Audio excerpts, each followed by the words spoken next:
जानिछ ना, मनीष केवल सही मनीषर कथा को चुपचाप शुणी थाए जहाकू से हरैवाकू डरू थाए।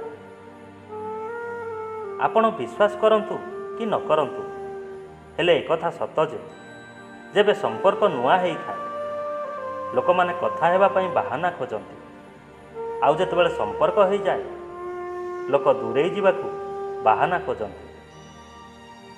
गोटे कथा कहिबी, जी तुमको प्रकृत रे प्रेम करे ना से तुमको छाड़िकी केबे दूरेई जीवनी।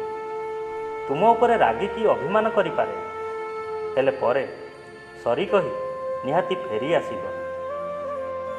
सबु मनीषर लाइफ रे टाइम एमिति थाए केबे काहा सह किछि देबा नेबा न थाए, आउ से एका ही खुशी रे रही थाए।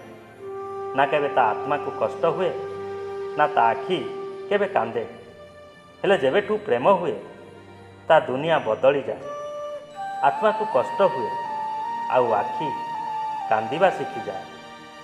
जी तुमको केवल टाइम पास पई प्रेम करे तार बड़ परिचय यही गोटिए हेई थाए, ताकू तुमर अभिमान रे किछि फरक पड़ी न थाए।